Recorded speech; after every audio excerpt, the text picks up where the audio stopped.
के मुंह पर तमाचा है।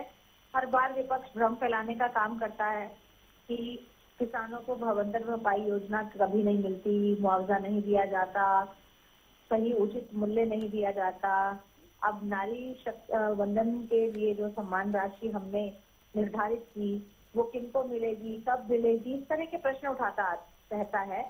आज की जो ये प्रेस वार्ता माननीय मुख्यमंत्री नायब सिंह सैनी जी ने की है, ये विपक्ष के मुंह पर सीधा सीधा तमाचा है कि भ्रम फैलाने का काम मत करिए, हम निरंतर अपना काम कर रहे हैं। आज तीसरी किस्त भी जारी हो चुकी है। नारियों के सम्मान के लिए जो राशि हमने सम्मान राशि तय की थी वो उनके खाते में सीधी ट्रांसफर हुई है और भावांतर भरपाई योजना के तहत किसानों को जो लाभ दिया जा रहा था उसकी किस्त भी जारी की गई है। देखिए, हम हमेशा से ये बात कहते भी आए हैं, करते भी आए हैं। जनता जानती है कि सरकार उनके लिए है, उनके लिए काम कर रही है। विपक्ष चाहे कितना भी झूठ फैलाने की कोशिश करे, उनके झूठ का असर यही हुआ कि तीसरी बार भी वो हरियाणा प्रदेश की जो सरकार है उससे बाहर है और वो सरकार बना नहीं पाए। इस बात से भी अगर विपक्ष सीख ले लेगा कि सरकार के काम कैसे होते हैं, उसका आदर्श उदाहरण भारतीय जनता पार्टी की सरकार ने नायब सिंह सैनी जी के नेतृत्व में और केंद्र में नरेंद्र मोदी जी के नेतृत्व में ये बात सिद्ध की है। और मुझे लगता है कि भारतीय जनता पार्टी की सरकार जो है उनके कामों को लेकर आगे वर्षों वर्षों तक जो भारतीय जनता पार्टी के दिल में रुख है, विपक्ष का क्या मत है वो समझ लेते हैं। बजरंग दास गर्ग जी हमारे साथ जुड़ चुके हैं कांग्रेस की ओर से। बजरंग जी, एक तरफ तो कहा जाता है कि वायदे पूरे नहीं हो रहे हैं, दूसरी तरफ आज किसानों और महिलाओं को सौगात दी गई है मुख्यमंत्री की ओर से, क्या रिएक्शन है आपका? देखिए साधना जी, ये सिर्फ किसानों के साथ खिलवाड़ कर रहे हैं, जबकि ये भावांतर योजना जो है किसान ने कभी भी डिमांड नहीं की। किसान ने कहा हमेशा हमारी फसल जो है एमएसपी जो सरकार निर्धारित करती है और सरकार खुद कहती है, हम 24 फसलें हरियाणा में एमएसपी पर खरीदते हैं, तो सरकार किसान यही चाहता है कि मेरी फसल एमएसपी पर खरीद करे। ये भावांतर योजना किसानों को बर्बाद करने की एक साजिश है जिसके तहत इन्होंने भावांतर योजना लागू की, जबकि बाजरे का एमएसपी 2775 रुपए एमएसपी रेट है और खुले बाजार में बाजरा बिक रहा है 1400, 1500, 1600, 1700 और भावांतर में दे रहे हैं 575 रुपए। किसान को भावांतर देने के बावजूद भी 700 रुपए प्रति क्विंटल उसको लूटा जा रहा है। और आप हिसाब लगाइए, आज नरमा की परचेज चल रही है पूरे हरियाणा के अंदर, नरमे का एमएसपी 7860 रुपए हरियाणा के अंदर है और नरमा बिक रहा है 5052, 5300, हद से हद मंडियों के अंदर 6000 रुपए किसान का नरमा बिक रहा है। कौन सी इन्होंने एमएसपी पर फसल खरीद ली, कौन सा इन्होंने किसानों का काम कर दिया? जहां तक धान का एमएसपी 2389 रुपए धान का एमएसपी है। ठीक है बजरंग जी, वो एमएसपी का जो वादा है वो तो सरकार की तरफ से किया ही गया है, लेकिन आज भी तो एक सौगात दी गई है ना मुख्यमंत्री की ओर से, क्या वो किसानों के किसी लाभ की नहीं है, उनके किसी काम नहीं आने वाली? क्या सौगात दी साधना जी? देखिए बजरंग दास गर्ग जी, आज भावांतर भरपाई योजना के तहत किस्त जारी की गई है, लाडो लक्ष्मी योजना के तहत महिलाओं के लिए किस्त जारी की गई है, हर घर गृहिणी योजना के तहत वितरित की गई राशि। यही मैं आपको बताना चाहता हूँ, ये भावांतर योजना जो है किसानों को ठगने वाली योजना है। किसान जब एमएसपी लागू करती है क्यों नहीं राज खरीदती एमएसपी पे? क्या मतलब है भावांतर का? कौन सा किसान ने भावांतरी की डिमांड करी? एक बता दो, किसान ने कभी कहा हमें भावांतर योजना? ठीक है बजरंग जी, बड़ा सवाल है आपका, नेहा जी से जवाब ले लेते हैं। नेहा जी, बजरंग दास गर्ग जी को आपने सुना, उनका कहना है कि किसानों ने तो कभी मांग ही नहीं की, एक साजिश मात्र है ये योजना। देखिए, साज भी बोले वो तो सही है, लेकिन शालिनी भी बोले ये कहाँ जाए, संगत बात है। और गर्ग साहब से मैं ये पूछना चाहती हूँ, कितने साल आपने हरियाणा प्रदेश की जनता पर राज किया है, कितने साल आपने केंद्र सरकार पर राज किया, आपने क्यों नहीं दिया एमएसपी? एक बार भी फसल उठान का एमएसपी पर अगर काम किया गया हो, मुझे एग्जांपल दे दीजिए। हुड्डा जी की सरकार के 10 वर्षों के कार्यकाल में किसी एक फसल को भी, गेहूं, जीरी, बाजरा, जिसके एग्जाम्पल आप आज दे रहे हैं, उदाहरण प्रस्तुत कर रहे हैं और एमएसपी का रेट बता रहे हैं, किसी एक फसल का भी उठान अगर आपने एमएसपी पे किया है तो मैं राजनीति छोड़ दूंगी। जज साहब, बातें बहुत बड़ी बड़ी आप लोग करते हैं कांग्रेस के लोग, लेकिन जमीनी स्तर पर जब आपके हाथ में सरकार थी, जनता ने चुनकर आपको बिठाया था, तब आपने क्या करके दिखाया था? आपने कुछ नहीं करके दिखाया था, इसीलिए जनता ने आपके हाथ से सत्ता छीन ली, क्योंकि आप सत्ता को भोग रहे थे, ना कि सेवक के रूप में काम कर रहे थे। आज भावांतर भरपाई योजना है क्या? भावांतर मूल्य कैसे निर्धारित किया जाता है? भावांतर क्यों दिया जाता है? इस बात का ज्ञान मुझे लगता है कि सबसे पहले आप सब कांग्रेसियों को होना चाहिए। किसानों को उचित मूल्य के उतार चढ़ाव से बचाने के लिए जो उनका वित्तीय नुकसान होता है, उसके लिए सहायता राशि सरकार देती है। तो अगर आप इस सहायता राशि और जिस मूल्य पर उठान हुआ, क्योंकि फसलों में बहुत सारी चीजें एमएसपी को निर्धारित करती हैं, जिसके अंदर उनकी साइज, शेप, कलर और मॉइस्चर का कितना लेवल है, ऐसे तकनीकी जो पॉइंट हैं, वो बहुत सारे पॉइंट हैं। ये आप भी जानते हैं, ये मैं भी जानती हूँ, और सुनने और देखने वाले दर्शक बहुत जानते हैं। और हर किसान को पता है कि कौन से बीज की किस्म वो उगा रहे हैं, तो उसके ऊपर एमएसपी कितनी मिलेगी। ये पर्यावरण कंडीशन पर भी डिपेंड करता है। एक सिंगल एमएसपी, एक रेट पर हर क्षेत्र की फसल को उठाना, पूरे देश भर के हर फसल को उठाना संभव नहीं है, ये आप भी जानते हैं। लेकिन फिर भी 24 फसलों पर हरियाणा प्रदेश की सरकार ने, नायब सिंह सैनी जी ने बड़ा दिल दिखाते हुए 24 फसलों पर एमएसपी निर्धारित की। और पिछले कितने वर्षों से आपके सामने, कितनी बार आपके सामने एमएसपी पर हमारी सरकार आते ही हमने उठान शुरू किया, फिर भी आपकी ये बातें बाकी रहती हैं। और अगर कोई रेट मूल्य का ऊपर नीचे भाव हो गया तो उस पर हमने भावांतर शुरू किया। आपकी सरकारों के समय में क्या इस तरह से किसानों की बदहाल स्थिति को देखकर कोई फैसले लिए गए थे? 0 फैसले लिए गए थे। हमारी सरकार के समय में माननीय नायब सिंह सैनी जी ने तो आलू की फसल को भी जो है शामिल किया भावांतर के अंदर।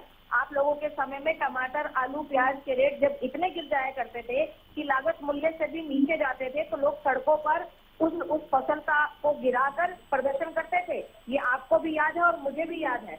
और हमने तो भावांतर के अंदर 5 फलों की सब्जियां, 5 फल, 14 सब्जियां और 2 मसाले हमने इसमें शामिल किए हुए हैं, जो कि मुख्य तौर पर हरियाणा के किसान जो है उगाते हैं।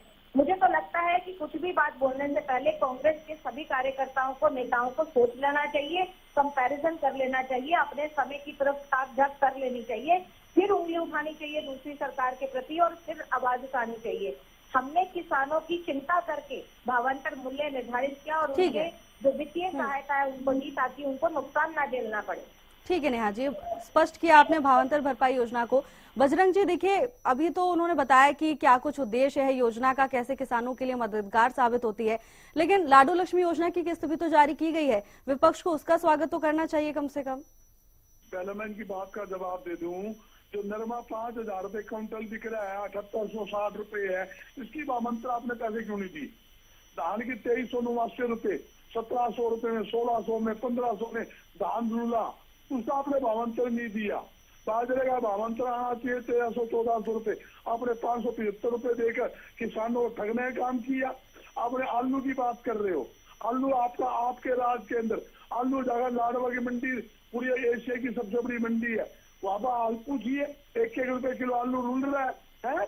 किसानों से, किसान आलू को अपने खेतों के अंदर दाब के ट्रैक्टर की जगह कर रहे हैं, आप आलू की बात करते हो? कौन सा आप किसान की इसकी बात करते हो? आप बता दीजिए, आपने दिया, आज नरमा की प्रक्रिया चल रही है, उस पर क्यों नहीं देते? 5,000, 6,000 रुपए में जो नरमा बिक रहा है उस पर 2,000 रुपए भावांतर।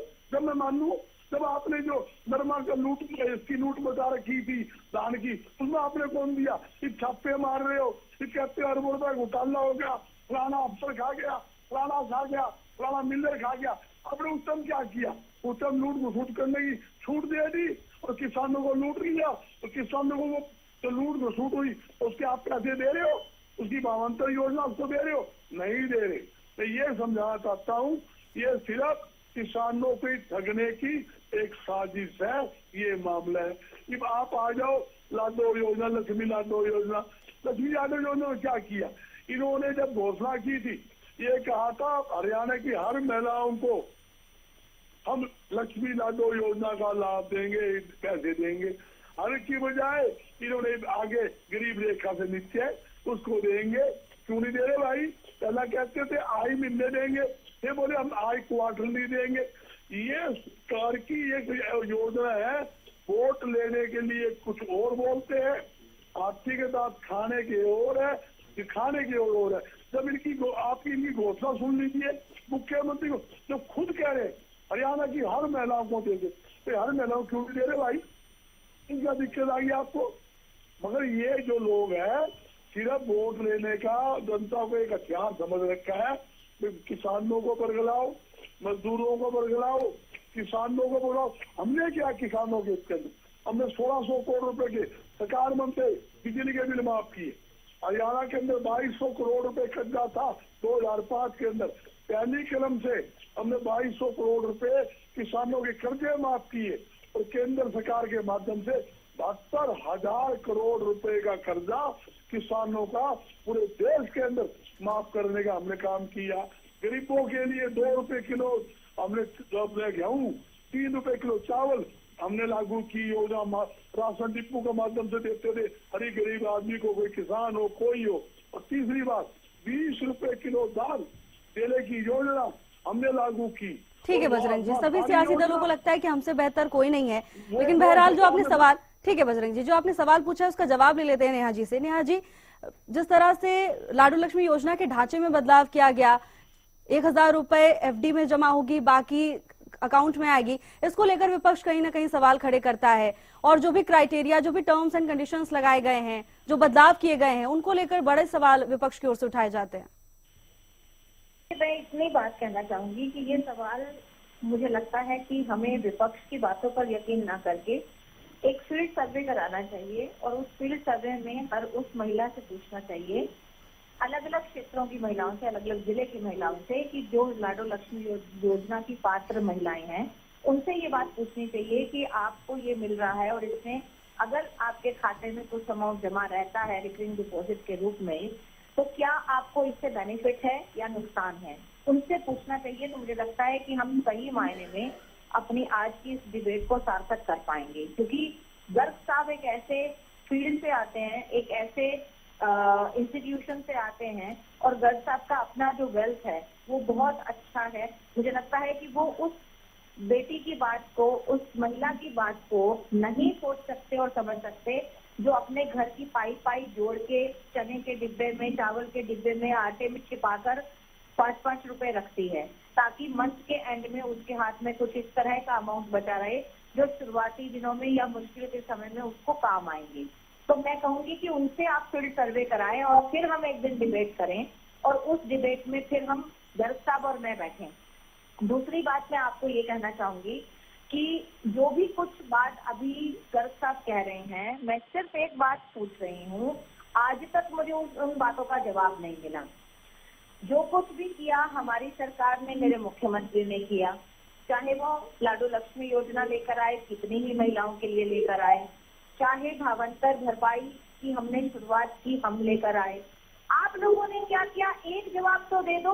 आप अपने जवाब में क्या कह रहे हैं कि हमने चावल के इतने रुपए किए, गेहूं के इतने रुपए किए, हमने इतने रुपए पर खरीदा, इतने रुपए पर बेचा।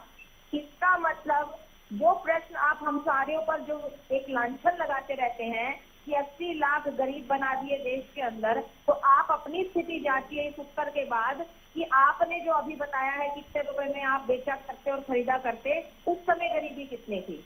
इसका मतलब तो आपके कार्यकाल में गरीब ज्यादा थे या हमारे कार्यकाल में गरीब ज्यादा है। दूसरी बात, देखिए, बोलने के वक्त पे जब आप बोलते हैं तब तो आपके बेनिफिट की जो बात है, कांग्रेस के बेनिफिट की जो बात है, वो तो सब आपको जायज लगती है, लेकिन जहां पर हरियाणा सरकार या केंद्र सरकार की उपलब्धियों की बात आती है, जहां पर भी वो अच्छा काम कर रहे हैं, तो वहां पर आपकी जबान फिसल जाती है, वहां पर आपका दिल नहीं मानता कि सरकार की पीठ को थपथपाया जाए, इनके कामों को थपथपाया जाए, प्रेज की जाए। लेकिन सही मायने में मैं आपको बताना चाहूंगी, हरियाणा प्रदेश की जनता और भारत की जनता इस नेतृत्व से खुश है। चाहे वो देश की सुरक्षा की बात हो, आंतरिक सुरक्षा या बाह्य सुरक्षा की बात हो, चाहे वो गरीब कल्याण की बात हो और चाहे वो नारियों के उत्थान की बात हो, वो हर तरह से हमारी सरकार से संतुष्ट हैं। और बिल्कुल हम उनसे ये नेहा वादा जी, कर ये रहे तो हैं, बात ठीक है। देखिए, हम उनसे जनता अपना वादा जनादेश नहीं सुनाती करते हैं। है और धरातल पर नीतियों का, सरकार के फैसलों का क्या असर हुआ है, उसकी तस्वीर चुनाव में साफ हो जाती है। फिलहाल मेरे पास इतना ही समय है। आप दोनों मेहमानों का बहुत बहुत धन्यवाद, आप हमारे साथ जुड़े।